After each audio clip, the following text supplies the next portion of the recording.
Hey, thanks for clicking. I'm Grace, and this is where I share any opinions I may have about any of the literature I may read. However, today we're doing a news roundup. I'm still working on a good title for these news roundups, but I think I'm going to try and do them twice a month and just collect the latest news. I am having a struggle bus of a day, so bear with me. Figured we'd start today off with a couple of titles that were published just this month. Starting strong with the title American Scary, A History of Horror from Salem to Stephen King and Beyond by Jeremy Dauber. And this was released on October 1st, just a couple days ago. And I want to go ahead and read a little bit of a blurb about it for you. I did find this blurb on his official website, which I'll link down below. It's down there if you're curious. From the acclaimed author of American comics comes a sweeping and entertaining narrative that details the rise and enduring grip of horror in American literature and, ultimately, culture. From the taut, terrifying stories of Edgar Allan Poe to the grisly, lingering films of Jordan Peele, America is held captive by horror stories.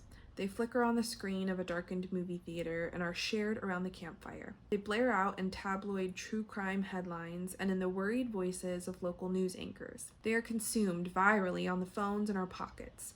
Like the victims in any slasher movie worth its salt, we can't escape the thrall of scary stories. In American Scary, noted cultural historian and Columbian professor Jeremy Dauber takes the reader to the startling origins of horror in the United States. Dauber draws a captivating through line that ties historical influences ranging from the Salem witch trials and enslaved person narratives directly to the body of work we more closely associate with horror today. The weird tales of H.P. Lovecraft, the lingering fiction of Shirley Jackson, the disquieting films of Alfred Hitchcock, the up-all-night stories of Stephen King, and the gripping critiques of Jordan Peele. With the dexterous weave of insight and style that have made him one of America's leading historians of popular culture, Dauber makes the haunting case that horror reveals the true depth of the American mind. This title really stood out to me because I personally don't consume a lot of horror content. I don't enjoy it. It leaves me feeling uncomfortable in ways that just aren't worth it to me. So I don't watch horror movies. I don't read a lot of horror fiction, but I try my best to step out of my bubble as often as I can. And while I'm not sure if I will be reading any horror, the idea of reading kind of a history and catalog of what's out there is very interesting to me. So I'm definitely putting this on my to be read list. Moving right along. The Flitting, a memoir of fathers, sons, and butterflies by Ben Masters, is obviously more of a nonfiction title. The Flitting, a memoir of fathers, sons, and butterflies is a masterful and touching memoir blending natural history, pop culture, and literary biography, delivering a richly layered and nuanced portrait of a son's attempt, after years of stubborn resistance, to take on his dying father's love of the natural world. With his father unable to leave the house and follow the butterfly cycle for the first time since he was a child, Masters endeavors to become his connection to the outdoors and his treasured butterflies, reporting back with stories of beloved species: purple emperors, Lulworth skippers, wood whites, and silver-studded blues, and with stories of the woods and meadows that are their habitats and once were his. Structured around a series of exchanges and remembrances, butterflies become a way of talking about masculinity, memory, generational differences, and ultimately loss and continuation. Masters takes readers on an unlikely journey where Luther Vandross and The Sopranos rub shoulders with the likes of Angela Carter and Virginia Woolf on butterflies and gender, the metamorphosis of Prince, Zadie Smith on Joni Mitchell, and how sensibilities evolve, and the lives and works of Vladimir Nabokov and other literary lepidopterists. In this beautiful debut memoir, Ben Masters offers an intensely authentic, unforgettable portrait of a father and son sharing passions, lessons, and regrets before they run out of time. And that was all I needed to know. I am for sure going to read this book. Maybe not now, because I'll probably wait until it hits library shelves. And the final recent releases title I'm going to bring your attention to is Hold Everything by Dobby Gibson, and it's actually a collection of poems. Hold Everything moves at the speed of breaking news as it makes a plea for grace in a world running short on mercy.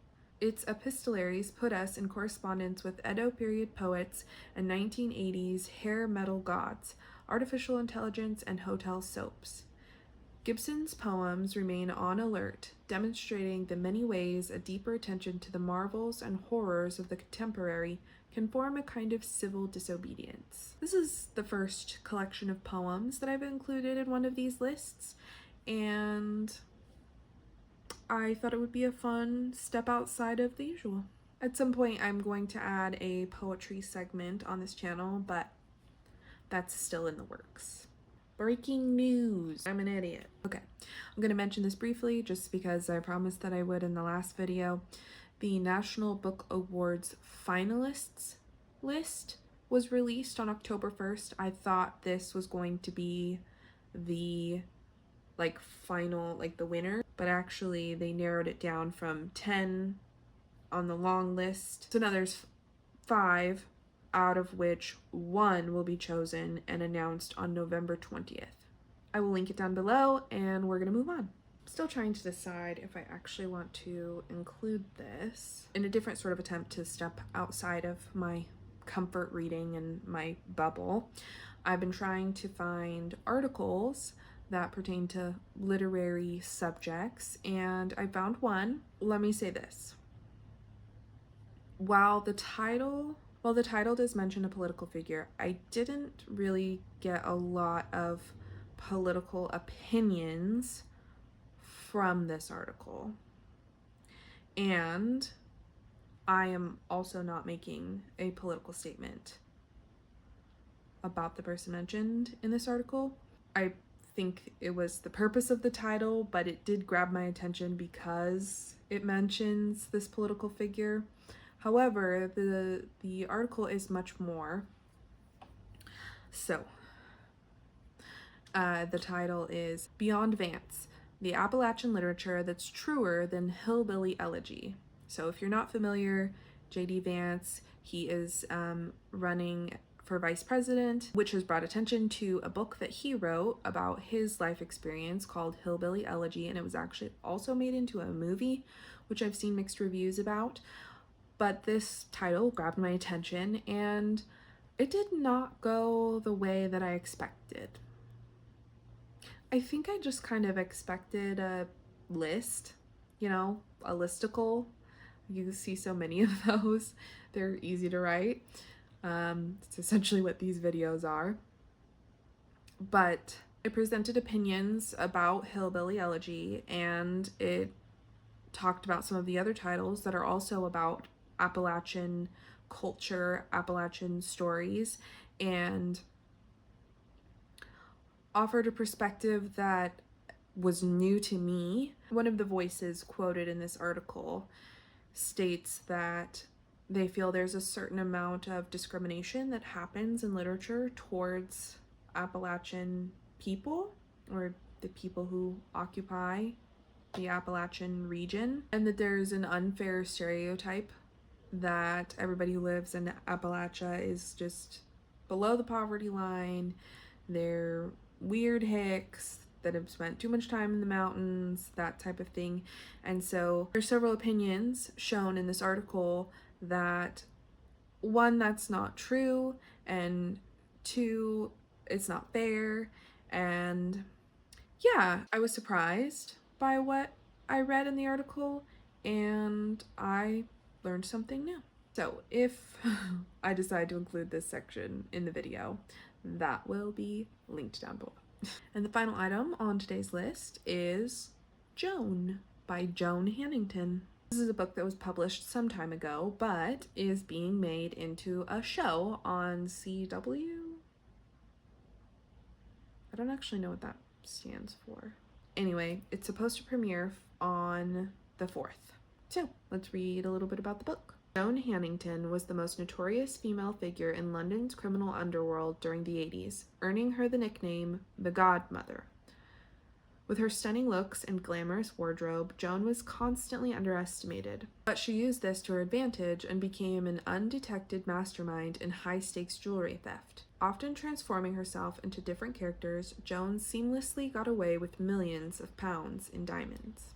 Coming from a violent, loveless childhood, Joan learnt to trust no one but herself. At 17, she becomes a mother, but is trapped in a disastrous marriage with a brutal thug. When he goes on the run, Joan seizes the moment to leave her old life. Motivated by her desire to care for her daughter, Joan gets swept up in the exhilarating world of a life of crime and makes some heartbreaking decisions as she sets her sights on a better life. Joan is the true story of her meteoric rise from petty offenders to one of Britain's most accomplished diamond thieves, making a success of life by not playing by the rules when the odds seem stacked against her. I haven't decided if I'm personally going to read this title, but I did watch the trailer for the show and it looked really interesting, so who knows? I might. I'd love to hear from you down in the comments. Do you think you will be reading any of these titles? Are you enjoying these videos? Are there updates or certain types of news that you would be more interested in hearing about? Any titles you'd like me to see feature in the next video?